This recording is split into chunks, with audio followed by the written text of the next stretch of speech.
Bonjour ou bonsoir. Je suis Chantal Rialan, psychothérapeute, psychogénéalogiste et coach spirituel.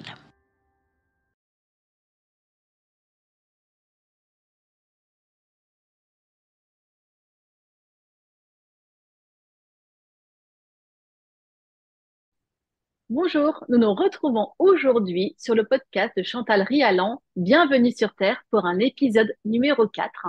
Et aujourd'hui, nous allons aborder le thème Homme intérieur, femme intérieure. Bonjour Chantal. Bonjour Anne-Hélène, bonjour à tous et à toutes. Alors, c'est un sujet vaste et important, parce que finalement, on ne se rend pas compte que le racisme le plus archaïque, le plus grand des racismes, et Dieu sait s'il y en a, c'est le racisme homme et le racisme femme. Autrement dit, les, beaucoup de femmes ont été élevées dans la haine de l'homme et beaucoup d'hommes ont été élevés dans la haine de la femme. Alors, je m'explique. La haine de l'homme chez les femmes est très étrange parce qu'elle se fait à deux niveaux. Il y a à la fois une haine et il y a à la fois une surestimation. Je m'explique. En général, on dit aux femmes de se méfier sexuellement de l'homme. Ne lui donne pas ce qu'il veut, il va t'abandonner et tu vas souffrir. Donc, on vivait dans un monde où il n'y avait pas de contraception. C'est pas si longtemps que ça. Donc, il y avait la terreur d'être enceinte sans le vouloir. Et les parents mettaient leur fille sous clé parce qu'ils étaient terrorisés à l'idée qu'elle puisse devenir, on ne disait pas mère célibataire à l'époque, on disait fille-mère. Quel horrible mot. Donc, l'homme était l'empêcheur de tout le rené en rond sur le plan sexuel. C'est à peu près tout, toute la concentration de la haine des femmes sur l'homme, la sexualité. Il y a aussi, ils sont des enfants. J'ai un enfant de plus. Sympa pour l'homme. Il y a C'est vrai. aussi, il fait pas attention à moi. Il n'a pas remarqué que j'étais chez le coiffeur. Il n'a pas remarqué ma nouvelle robe. Finalement, on souligne les manques d'amour, les manques d'attention, les manques de gentillesse. Et parallèlement, quand ces filles qui ont été élevées dans la haine de l'homme rencontrent un homme, elles ne sont pas d'égal à égal avec lui. Elles le mettent un peu sur un piédestal. Alors, vous allez me dire, c'est curieux, c'est antinomique. Oui, c'est antinomique. Parfois, je dis à mes patientes, mais enfin, un homme, c'est une femme comme tout le monde. Soyez, c'est un être humain comme tout le monde. Il n'y a pas à le valoriser, il n'y a pas, parce qu'il y a tout un univers où les femmes estiment que c'est pas possible de vivre sans homme, que si elles sont seules, elles cherchent à tout prix quelqu'un. Il y a comme ça une idéalisation, on a l'impression que l'homme va réparer l'amour qu'on n'a pas eu dans l'enfance. Malheureusement, ça ne marche jamais. C'est nous qui nous réparons du manque d'amour dans l'enfance Mm. en travaillant sur nous. On ne peut pas demander à un conjoint de remplacer papa et maman. C'est pas possible. Donc, voir d'égal à égal un homme comme une personne comme nous. À l'inverse, les hommes, on leur a appris qu'il fallait se méfier des femmes. Alors, ce sont des mégères, elles dépensent beaucoup d'argent, elles, certains hommes ont très peur d'être trompés. Ça existe aussi de l'autre côté. Euh, certains hommes ont l'impression qu'ils vont perdre toute leur liberté en étant en couple. Mm. Certains hommes ont peur de la fidélité, parce que c'est pas rien. Normalement, on promet fidélité à la femme avec qui on vit, ce qui n'est pas simple pour un homme. Parce que la sexualité d'une femme et la sexualité d'un homme n'ont rien à voir. Déjà physiologiquement, la femme a une sexualité en cycle. Il y a tout un cycle pendant un mois avec l'ovulation, etc., etc., et les règles. Et puis, l'homme a une production de spermatozoïdes quotidienne. Donc, c'est important, effectivement, pour lui de faire quelque chose de ces spermatozoïdes. Il a une pression pour ça. Donc, c'est important d'arriver à ce que le couple trouve une harmonie sur le plan sexuel qui convient à l'un et à l'autre. C'est tellement important. Donc, bien sûr, à leur tour, les hommes vont se méfier des femmes et on vont avoir une peur panique de perdre leur liberté et leur indépendance. Alors, une bonne nouvelle, déjà, on avait Jung, le célèbre psychanalyste suisse, qui avait parlé d'animus et d'anima. Mhm. L'animus, pour Jung, c'était la partie masculine de la femme et l'anima était la partie féminine de l'homme. Je suis tout à fait d'accord avec ce concept. Je l'ai un peu étendu en réfléchissant au fait que nous avons quatre énergies vitales.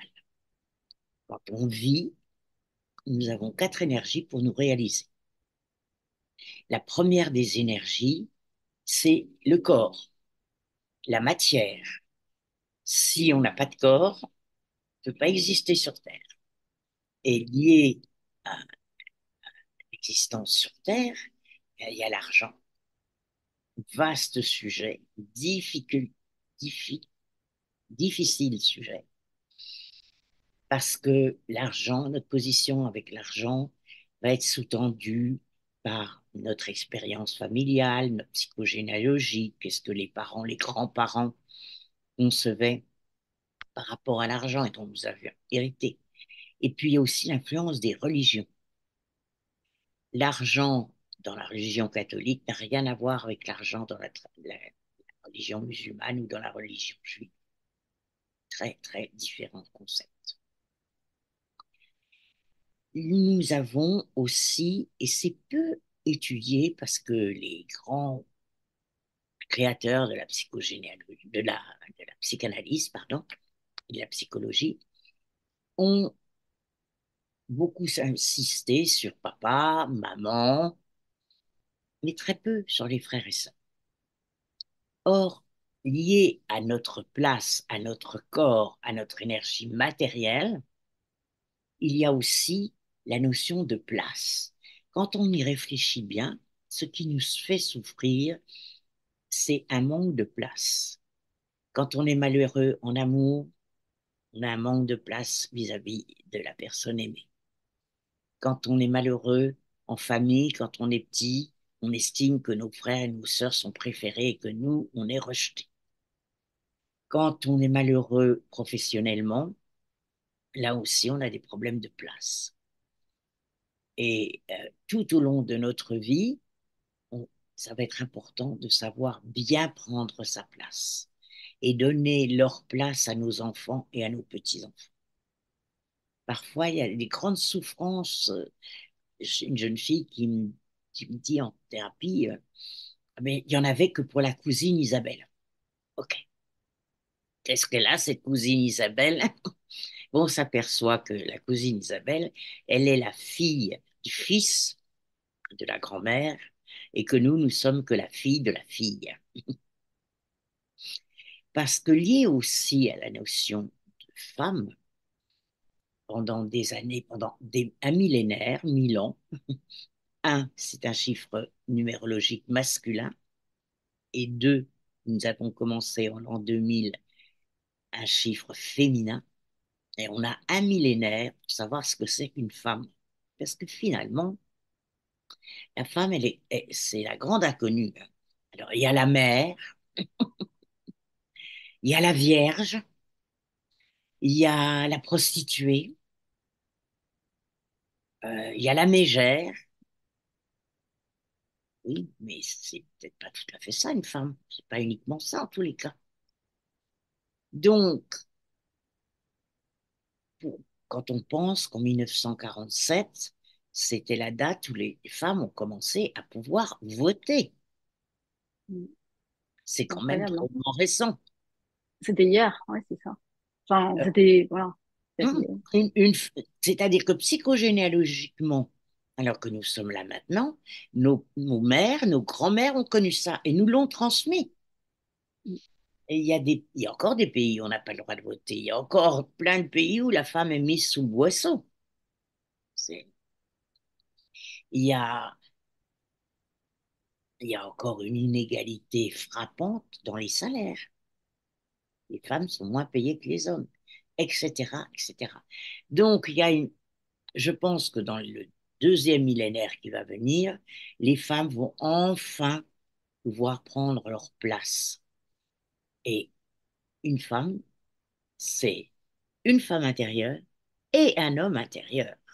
Et un homme, c'est un homme intérieur et une femme intérieure.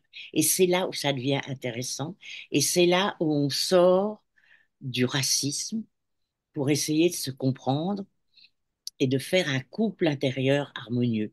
C'est difficile parce qu'on n'a souvent pas eu des messages, des modèles de couple intérieur réussis dans nos familles. C'était souvent la guéguerre. Mm. Et finalement, par exemple, euh, un homme qui a le but étant de développer son homme intérieur et sa femme intérieure au même niveau, Mais d'égal pour ça, à égal. Chantal, il faut que les deux, que dans un couple, les deux ont envie de travailler, les deux veulent faire des efforts, sinon ça Ah peut non, pas marcher. je parle à l'intérieur de soi. D'accord. Oui, mais justement, il faut faire ce travail-là à l'intérieur de soi, mais dans un couple, il faut que chacun le fasse à l'intérieur de soi Dans un pour qu'on couple, on puisse se est quatre. retrouver. Dans Oui. un couple, on est quatre. On est deux hommes intérieurs, deux femmes intérieures. Et en effet, la base, la base d'un couple, c'est le dialogue. Mm. C'est de se comprendre. Vous avez des tas de couples extérieurs, hein, où par exemple, vous avez affaire à des partenaires. Chacun travaille, alors il y en a un qui travaille, d'autres travaillent et élèvent les enfants ou se partagent l'éducation. En tous les cas, il n'y a pas d'amour, on agit ensemble, on est deux hommes intérieurs ensemble. Euh, Parfois, il y a des hommes qui sont passifs-agressifs, ça veut dire qu'ils vont pas prendre leur place d'homme, ils vont laisser faire. Ils ne sont pas des gens méchants. On dit passif-agressif parce qu'ils rendent fous avec leur passivité. J'ai vu comme ça des cas de, d'une personne qui avait un permis de construire et le couple avait vraiment besoin de se reloger. La maison n'a jamais été construite, le permis est devenu périmé. Ouais, c'est fou, hein. Ouais, ouais, ouais, ouais. Et Donc, pourquoi? Pourquoi ils sont passifs comme ça? alors ça s'explique dans leur psychogénéalogie, ça s'explique, mais Mm. malheureusement, ce sont plus des personnes qu'il faut mieux quitter que continuer parce qu'ils ne peuvent pas changer. C'est une maladie. Mm. C'est... Alors, à la fin, je terminerai sur quelque chose qui m'est très cher, le non-jugement. Mais ça ne veut pas dire qu'on ne puisse pas faire un diagnostic. Autrement dit, on n'a pas à juger les passifs agressifs, on n'a pas à juger les pervers narcissiques, ce sont des malades. Mais il faut savoir très vite les diagnostiquer, Mm. parce qu'autrement, on est très malheureux Pour s'en protéger, en fait. pour s'en protéger. Voilà. Mm. Mais avec le parcours qu'ils ont eu, le chemin d'âme qu'ils ont choisi, peut-être que nous aussi, on aurait été passif-agressif ou pervers narcissique. Donc, pas de jugement. Et je reviendrai là-dessus. Alors, nous en étions au fait que nous avions une énergie matérielle qui comprend le corps, l'argent, la place. nous avons aussi une énergie créative et sexuelle, ou sexuelle et créative. Alors souvent, mes patients, quand je leur parle de ça, ils me disent, mais moi, je suis pas du tout artiste, je sais rien faire de mes 10 doigts. Mais nous sommes tous artistes. Nous sommes tous le créateur, les créateurs de notre art de vivre. Et ça, on n'en a pas conscience du tout. Essayons de ne pas faire notre propre malheur tout seul. Et essayons de se dire que la chose la plus importante, c'est d'être heureux.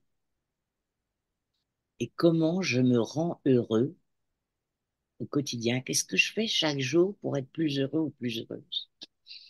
Et quand je suis plus heureux ou plus heureuse, j'aime mieux. Je suis plus en harmonie avec les autres. Les gens qui font souffrir les autres, c'est pas des gens heureux, c'est des gens qui souffrent. Donc, Ça, j'en suis persuadée. oui, Mais c'est absolument. compliqué, hein, Chantal, hein. C'est vrai que, ben voilà, on en parlait tout à l'heure. J'habite en Nouvelle-Calédonie. En ce moment, c'est la guerre en Nouvelle-Calédonie. Et je sais que je suis sur Terre pour apporter de l'amour, de l'espoir, hein. Mais quand on vit des situations aussi difficiles dans le quotidien, où on voit pas l'avenir, on ne sait pas de quoi demain est fait, est-ce qu'il y aura encore un lendemain? Je me dis, waouh, mon pouvoir de création, là, c'est compliqué. C'est vraiment Ouais, compliqué. ouais, Ok, ouais. je suis maître de mon propre bonheur, je suis créatrice de mon propre bonheur, mais comment être heureux, comment créer du bonheur quand on n'a pas d'avenir peut-être quelque part, quand c'est flou comme ça, quand on ne sait plus. Déjà, dans ce cas-là, bon, moi je vis à Los Angeles, je travaille avec la France tous les jours, donc je ne connais rien de la Nouvelle-Calédonie, donc c'est bien humblement ce que je dis ça. Déjà, je pense que vous pouvez donner de l'amour en ne jugeant personne, en expliquant que tout le monde croit avoir raison Ça, et c'est que sûr. la seule solution, les guerres, c'est horrible les guerres. Les guerres, c'est on tue parce que l'autre ne pense pas comme je pense.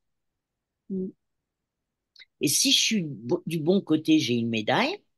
Et si je suis du mauvais côté, je suis Le banni. méchant. Oui. Mm. Mais les guerres, c'est du terrorisme, hein, c'est pas autre chose.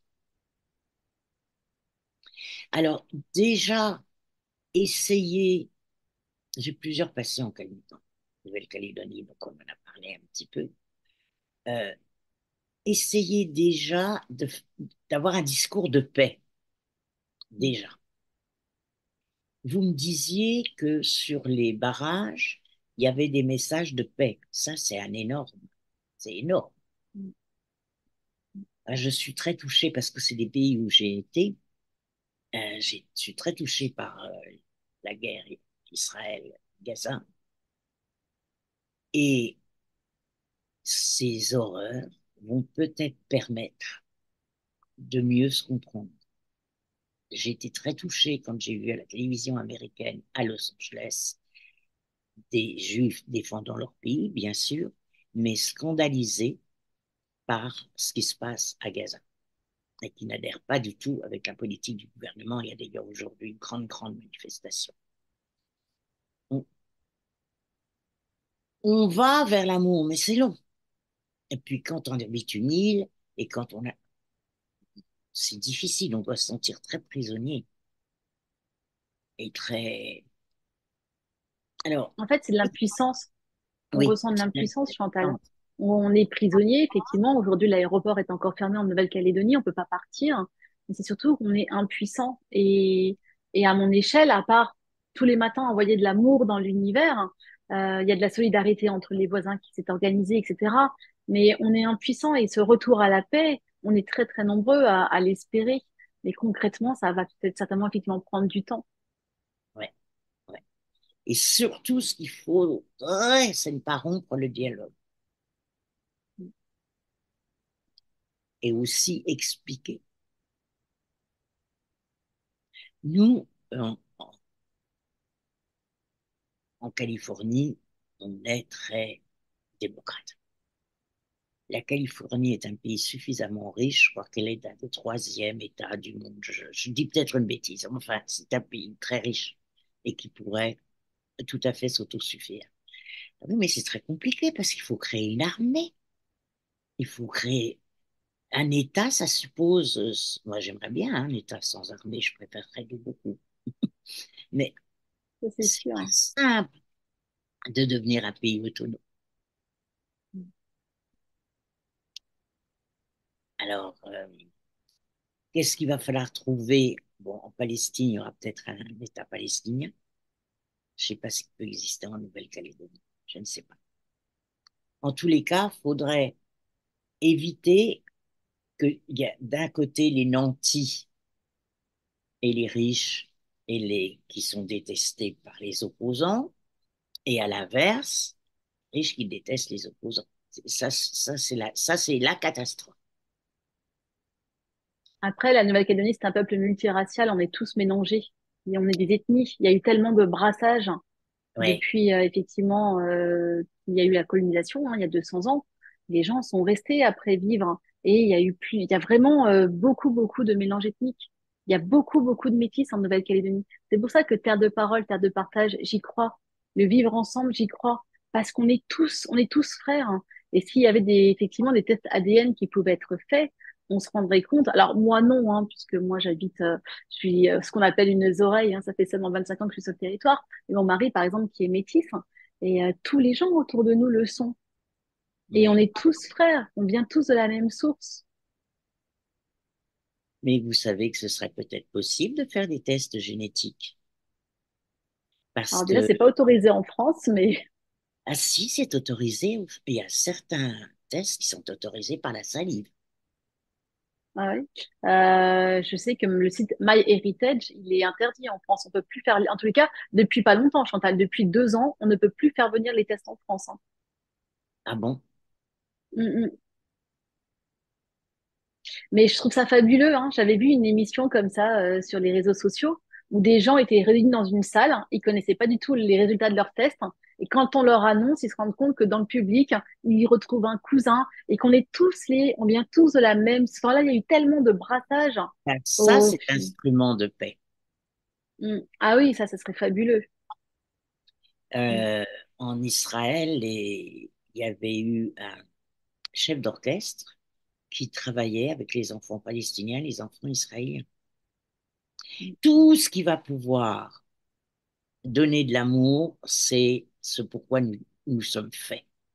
On s'est incarné pour ça, pour apprendre à mieux aimer et pour donner de l'amour et être plus conscient. Il va y avoir toujours la même chose, essayer de créer des unités de paix et de compréhension et de se multiplier. Mais ça doit pas être facile à vivre. Non, mais après, voilà, je suis persuadée. Tout le monde me dit, mais qu'est-ce que dit vos anges, votre guide? On est sur Terre pour une seule chose. On est sur Terre pour aimer. On a des cartes d'expérience. Et avec ces cartes d'expérience-là, il faut qu'on arrive à les jouer, à adopter des stratégies toujours dans l'intérêt, dans le but de créer le plus d'amour possible. Même si c'est pas facile. Quel que Ouais, soit, en fait, c'est ça, moi, le message, c'est quelles que soient les circonstances de votre vie, vous devez réussir à créer de l'amour. Le challenge, il est là. ouais. Alors, faisons un petit intermède sur vous. C'est au programme que je vous interviewe. C'était à la faveur d'un voyage en France qui est reculé, mais on le fera. Que- alors, c'est amusant parce que vous avez écrit des livres que j'ai adorés. Merci, Chantal. Et vous parlez en second titre. Attendez, j'ai noté, j'adore ces titres. L'infini espoir, d'une médium, autobiographie d'une médium. L'infini amour, autographie d'une médium 2. L'infini bonheur, c'était, ils sont merveilleux. Autobiographie d'une médium 3. Et vous avez écrit deux livres pour les enfants que j'adore. Ah, c'est Et, vrai, vous avez bien aimé? ah, j'adore. Et un jour, le ciel redevient bleu et un jour, le monde s'éveille. Alors, on va dire pourquoi on s'est connus. Alors, je vous laisse dire pourquoi, comment vous m'avez connu. Alors, je suis fan de vous, Chantal. J'ai vu plusieurs interviews de vous. J'ai lu votre livre. Vous avez un pouvoir immense de créer votre vie. Vous avez le pouvoir immense de créer votre vie. Vous avez l'immense Et pouvoir de créer vous, votre vie. l'immense pouvoir, oui. Et voilà, je vous trouvais extraordinaire. J'ai beaucoup aimé les interviews que vous avez fait sur la chaîne d'Istria. Ouais, Une interview aussi que vous avez fait avec David Laroche. ouais. Et je me suis dit, je tente de lui écrire. Et puis on verra. Si elle me répond, bah c'est bien. Mais j'avais pas vraiment d'attente derrière. C'était vraiment vous dire que je vous admirais, que vous m'apportiez beaucoup d'enseignements dans mon quotidien, qui m'aidaient justement à avancer sur mon chemin de vie. Et c'était juste pour vous dire merci. Et vous m'avez répondu, Et Chantal. puis vous m'avez envoyé le premier livre Voilà. Et et comme, voilà, et j'ai comme vous m'avez adoré. répondu, j'ai osé vous demander votre adresse en vous disant, vous inquiétez pas, j'habite en Nouvelle-Calédonie, je ne viendrai pas chez vous. Est-ce que vous pouvez me donner votre adresse pour, j'aimerais bien vous offrir mon premier livre qui venait de sortir. Et puis, ainsi de suite, je vous ai offert le deuxième, le troisième, et on a des petits échanges comme ça, toutes les deux. Mais à chaque fois, vous illuminez ma vie. Oh, Chantal Rialan m'a répondu. Et c'est amusant parce que je voulais commencer, grâce à deux patients qui m'avaient encouragé à faire un podcast. Et puis c'est vrai, j'ai beaucoup de travail, mais parler à un micro, bien que j'ai un excellent professionnel qui s'appelle Jean-Marc Brissat, qui faisait la mise en image de ce que j'enregistrais en audio, ça m'inspirait pas. Alors, j'avais remercié mes guides. Il ne faut jamais demander à ces guides parce qu'on se met dans le manque. Mais je les avais remerciés de trouver une solution pour faire mon podcast. Et puis, vous m'avez proposé de m'interviewer sur la psychogénéalogie. Et j'étais toute contente et j'étais joyeuse. Et je me suis dit, mais je pourrais peut-être demander à Anne-Hélène si elle veut m'interviewer régulièrement. Et c'est comme ça qu'a commencé notre relation plus suivie. Voilà. C'est ça. Et c'était un grand bonheur pour moi. Oh, je me suis dit, mais oui, Chantal qui me demande de l'aide, mais c'est magique. Et c'est vraiment avec grand plaisir que je passe beaucoup de bons moments avec vous. Merci. Merci. Alors, nous avons vu l'énergie créative, créons de l'amour et créons du bonheur, et l'énergie sexuelle, qui bien sûr a été aussi extrêmement déformée par les religions. C'est fou ce que les religions s'occupent de ce qu'on mange, de ce qu'on boit et de ce qui se passe sous notre couette. Ça, c'est vrai. Et l'énergie sexuelle, alors voilà une énergie que j'espère que l'humanité va travailler en allant vers une sexualité plus spirituelle, plus tantrique, plus sacrée. Et l'énergie sexuelle, c'est une méditation aussi. C'est du plaisir, c'est du bonheur, c'est simple. Et c'est aussi un échange sublime d'énergie et une communication avec le cosmos. Ensuite, nous avons l'énergie affective, extrêmement importante. L'énergie affective, c'est nos émotions, nos ressentis, nos sentiments, nos vibrations, tout notre mode émotionnel et affectif. Et puis, nous avons une énergie intellectuelle. Alors, dans ces quatre énergies et leurs ramifications, nous avons une polarité homme intérieur et une polarité femme intérieure. Outre l'énergie affective, il y a aussi l'énergie intellectuelle, qui est très favorisée dans notre société, hein. Par exemple, les enfants, c'est des carnets de notes sur pattes quand même, hein. On est extrêmement attentif au développement des enfants intellectuels pour qu'ils aient des bons diplômes, pour qu'ils aient une bonne situation, pour que. Et on s'aperçoit que parfois, des gens qui n'ont pas de diplôme gagnent très bien leur vie. Et plus de certains qui ont des diplômes, l'essentiel est de faire ce qu'on a envie de faire et de le faire bien. Alors, d'habitude, je commence en cours à expliquer l'énergie corporelle parce que c'est la base et l'énergie matérielle. Mais là, je vais commencer par l'énergie intellectuelle parce que c'est très facile à comprendre. L'homme intérieur dans l'énergie intellectuelle, c'est je raisonne, je comprends, je hiérarchise, j'analyse, je compare. C'est le côté ordinateur du cerveau qui est très utile. Et puis, il y a l'énergie féminine et elle n'est pas du tout du même registre. C'est le domaine de l'intuition. Beaucoup de patients me disent, mais Chantal, je le savais, mais j'ai mis la tête dans le sable. J'ai pas voulu voir. Alors, il y a deux types d'intuition. Là, je vais faire appel à l'astrologie. Il y a l'intuition qui correspond à Neptune en astrologie, que j'appelle la Djellaba. Par exemple, si on veut que la lune se reflète dans le lac, il faut que les vagues soient, il n'y ait pas de vagues. Donc, pour capter notre intuition, il faut prendre du temps, il faut méditer un petit peu, il faut se poser, il faut prendre le temps de s'interroger, de ressentir et de remercier nos guides de nous inspirer. Et puis à l'inverse, il y a Uranus. Alors Uranus, lui, c'est le génie intérieur, c'est la foudre.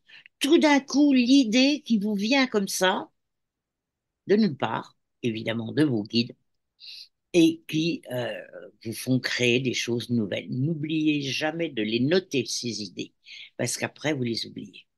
Et c'est très souvent des messages importants.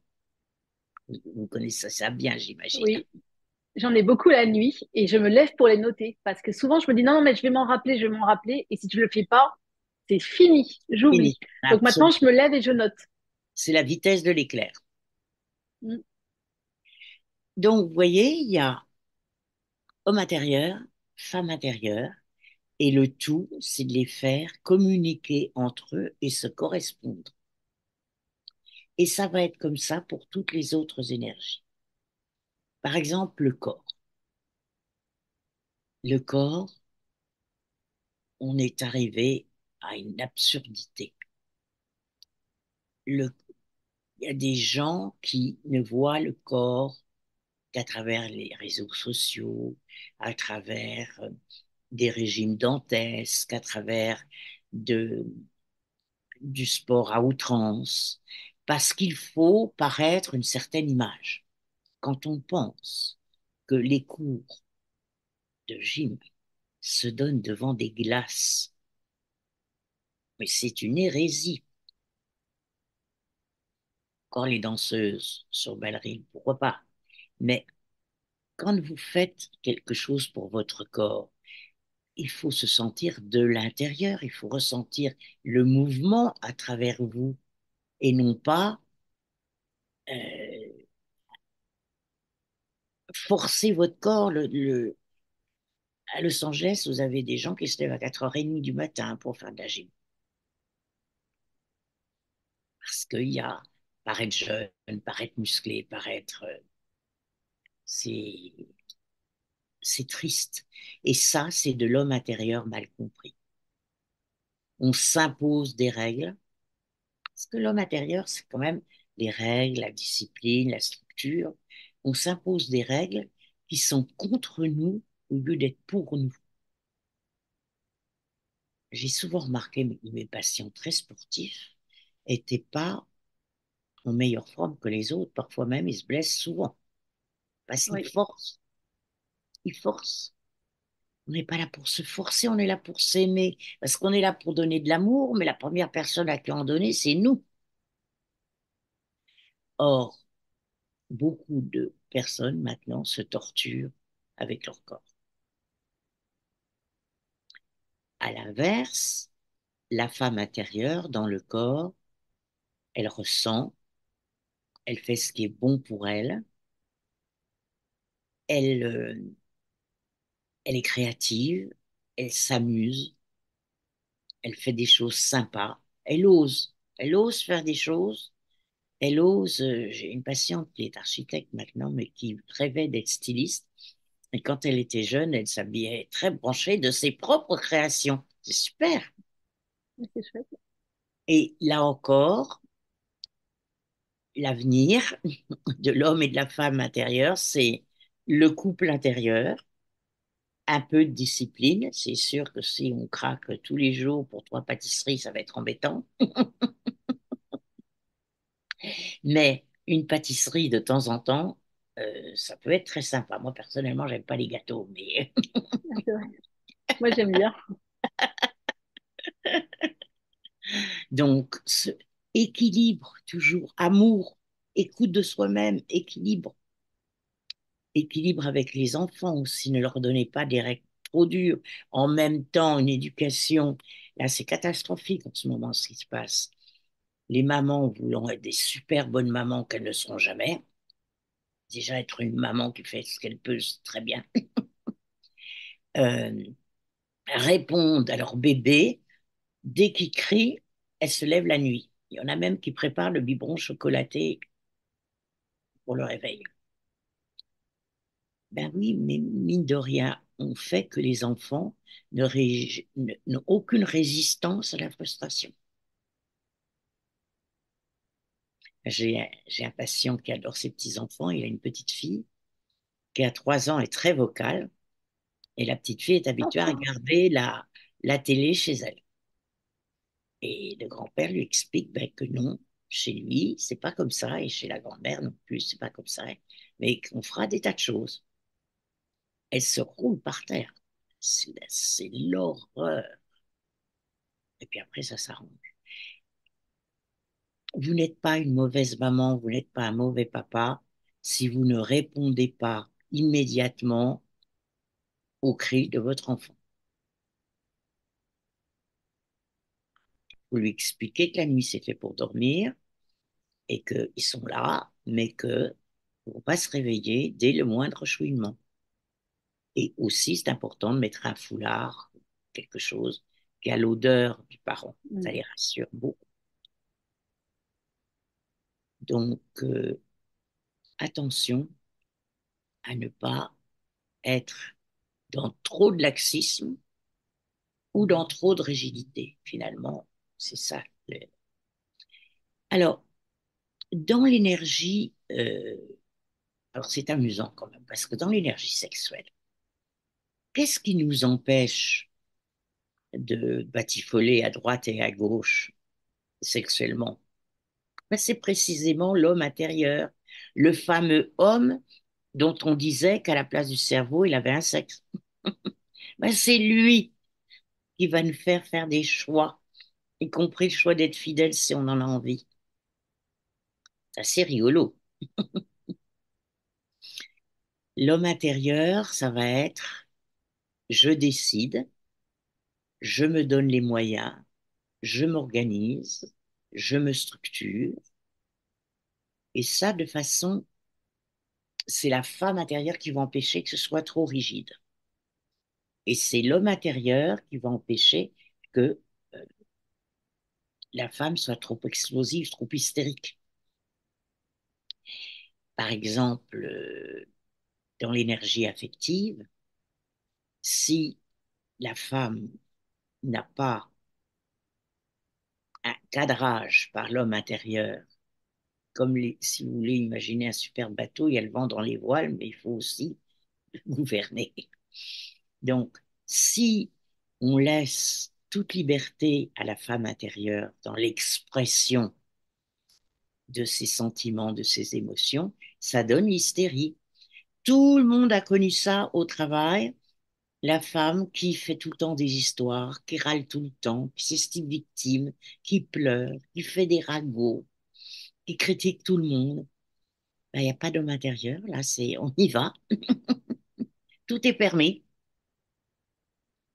Et vous avez à l'inverse, et c'est fréquent chez les hommes à cause de leur éducation, des hommes qui sont complètement coupés de l'expression de leurs sentiments. C'est très triste. Et alors, comme exercice, je suggère dans ces cas-là, c'est tous les jours écrire 5 ou 6 lignes, pas plus, pour exprimer ce qu'on a ressenti en voyant un film, en voyant, en faisant une balade, en mangeant quelque chose, en ayant une réunion avec des amis. Se forcer au intérieur, se donner la discipline de s'exprimer, femme intérieure, ses émotions, ses sentiments, ses ressentis. Et puis, dans, j'ai déjà expliqué, l'énergie intellectuelle et l'intuition. Donc, on a fait, grosso modo, le tout. Alors, le but est de développer à même hauteur homme intérieur, femme intérieure. Si vous êtes une femme et que vous avez un homme intérieur développé, comme beaucoup de femmes, eh bien, le- vous gardez votre homme intérieur. Simplement, il ne faut pas le rendre belliqueux et agressif. Parce qu'il y a des femmes qui ont tellement conscience d'avoir été opprimées qu'elles sont agressives. Donc, l'homme intérieur, c'est pas un guerrier en guerre, c'est une force tranquille, beaucoup plus puissant, la force tranquille, que la guerre.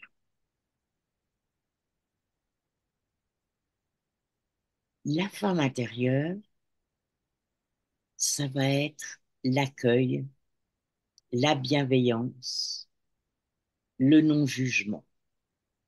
Ça va être l'amour. Et d'ailleurs, les hommes intérieurs, les femmes, à partir de la Première Guerre mondiale, ont développé leur homme intérieur. Vous voyez bien, les hommes étaient à la guerre, ils ont commencé à travailler, ils se sont très bien débrouillés. Ce qui n'a pas arrangé les choses, c'est qu'il y a eu beaucoup d'hommes qui sont tués, qui ont été tués au combat, et beaucoup d'hommes qui sont revenus très diminués parce que grand blessés ou grand mutilés. Donc là, les femmes ont pris le pouvoir. En revanche, on ne fait jamais rien de grand avec la revanche. Et du coup, elles ont enseigné à leurs filles de faire des études, de ne pas être soumises à l'homme. Et on revoit ce qu'on avait vu au début, l'éducation avec l'aide, l'ennemi. Et puis, à l'inverse, et ça, on ne peut que s'en réjouir, je dirais que la femme intérieure, elle revient grâce à l'homme. Les hommes sont beaucoup plus ouverts maintenant à leur femme intérieure qu'avant. Et c'est d'ailleurs les seuls intéressants. Parce que les machos, ça ne plaît plus à personne. Ça, les hommes qui expriment leurs sentiments, qui ont une douceur, qui ont une bienveillance, qui ont une sensibilité, sont beaucoup plus intéressants que les autres, évidemment.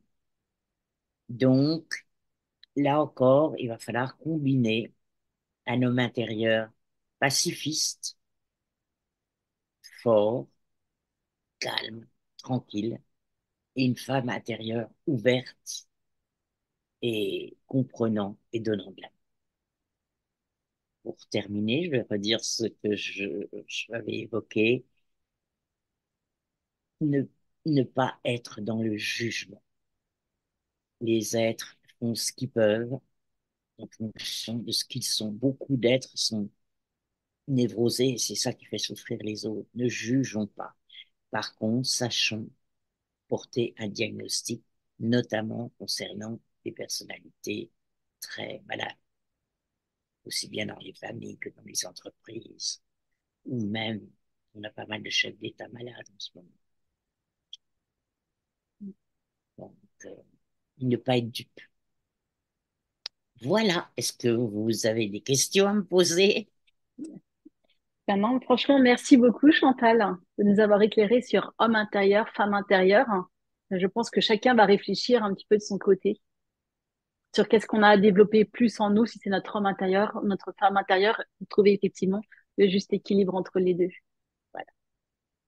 Merci beaucoup, Anne-Hélène, et merci Merci, Chantal. d'écouter ou regarder. Donc, à bientôt pour un prochain épisode de Bienvenue sur Terre. Absolument, avec grand plaisir. Alors, à bientôt. Au À revoir. bientôt.